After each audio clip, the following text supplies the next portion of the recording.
Eh bien salut à toi, dans une de mes dernières vidéos je vous avais donné des conseils pour commencer la course et garder votre motivation quand vous courez. Mais dans cette vidéo je vous avais pas donné d'objectif précis à atteindre quand vous commencez la course. C'est pour ça que je vais remédier à ça dans cette vidéo en vous donnant un premier objectif à atteindre. Et donc ce premier objectif que vous pouvez viser quand vous commencez à courir, c'est tout simplement l'objectif de faire un 5 km. Pourquoi 5 km? Tout simplement parce que c'est à partir de ce palier là que tu commences à avoir des courses qui sont organisées. Et c'est pas toi et tes potes qui essayez de faire le plus de kilomètres et de voir qui c'est qui s'arrêtera en premier. Personnellement, moi j'ai mis 3 mois avant de réussir à faire un 5 km. Après réflexion, maintenant au niveau auquel j'en suis, je trouve que 3 mois pour faire 5 km, j'aurais largement pu les faire avant. Surtout si j'avais bénéficié des conseils que je vais te donner dans cette vidéo. Et c'est pour ça qu'on va commencer directement avec le premier conseil de cette vidéo, cours à ton rythme. Parce que quand on commence la course, on est tenté d'y aller avec un de ses potes et d'essayer de se caler sur son rythme pour que vous couriez à deux. Bah en réalité, quand tu commences la course, c'est une belle idée de merde ça. Pour une raison super simple, c'est que toi, tu commences la course, peut-être que ton pote, il en a déjà fait avant, donc lui, il a l'habitude de changer son cardio. Sauf que toi, vu que tu viens de commencer la course, tu n'as pas de cardio. Et ça, justement, ça va se travailler. Sauf que si tu commences en étant trop haut, tu vas juste te dégoûter de la course et tu vas vouloir arrêter. Et surtout, tu vas pas pouvoir tenir sur la durée. Tu vas pouvoir suivre ton pote pendant, allez, 1-2 km max. Mais si tu veux faire du 5 ou voire du 10 km au début, si t'es vraiment chaud, bah tu vas pas pouvoir le suivre. C'est pour ça que quand j'ai commencé la course, j'ai commencé tout seul la course. Parce que déjà, de 1, j'ai pas d'amis. Et de 2, je voulais progresser à mon rythme. Et donc, vu que j'étais tout seul, je pouvais aller que à mon rythme. J'avais personne sur qui prendre exemple. Ensuite, mon deuxième conseil, si tu veux réussir ton 5 km, c'est tout simplement de te faire un circuit. Pourquoi est-ce que faire un circuit c'est important? Et bah tout simplement parce que quand tu fais un circuit, ton cerveau il a pas à réfléchir à où est-ce que tu vas. Est-ce que tu vas à droite? Est-ce que tu vas à gauche? Est-ce que tu continues tout droit? Et tout simplement, quand t'as fait ton circuit, c'est bon, tu te tiens à ton circuit, tu ne dévies pas. Bon,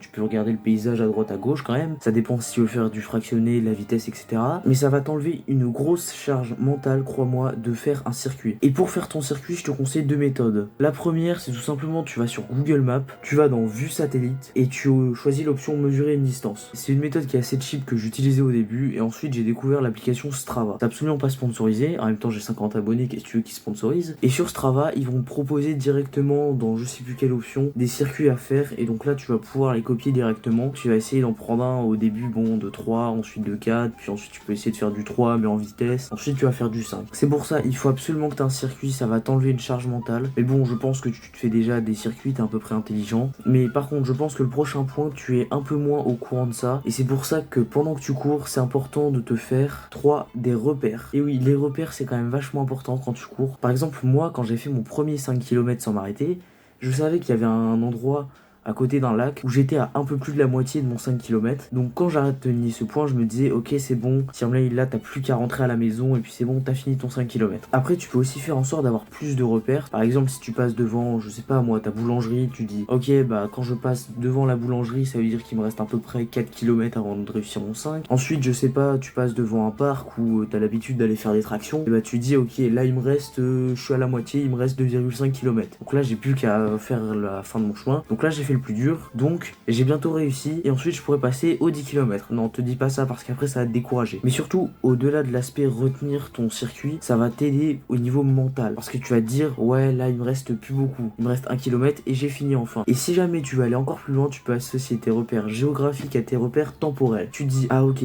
généralement là je passe devant la boulangerie, après aller ouais 5 minutes de course, faudrait que j'essaye d'y aller toujours à 5 minutes de course. Quand j'arrive au parc, ça fait environ 15 minutes que je cours, donc là il me reste encore à peu près 15 minutes à courir. Et ça je te jure, le combo repère géographique, repère temporel, c'est vraiment un combo gagnant. Après je te vends pas du rêve, hein. Après cette vidéo tu vas pas forcément aller courir un 5 km de manière super facile. Au début ça reste super compliqué. Moi j'ai mis 3 mois comme je te l'ai dit plus tôt. Mais toi tu peux très bien mettre un mois et demi, 2 mois même. Mais donc retiens ça, avant d'aller courir, il faut que tu fasses ton circuit, que tu te places des repères et surtout que tu avances à ton rythme parce que au début le plus dur c'est le cardio, parce qu'au début le cardio t'en as pas. Bref, sur ce c'était Tirmlay, c'était une petite vidéo retour entre guillemets. Je reprends de manière assez chill les vidéos pour le moment, je dis pas qu'il va y en avoir toutes les semaines, mais en tout cas moi c'était Tirmlay, c'était un plaisir de faire cette vidéo, je te dis ciao et bonne chance pour ton 5 km.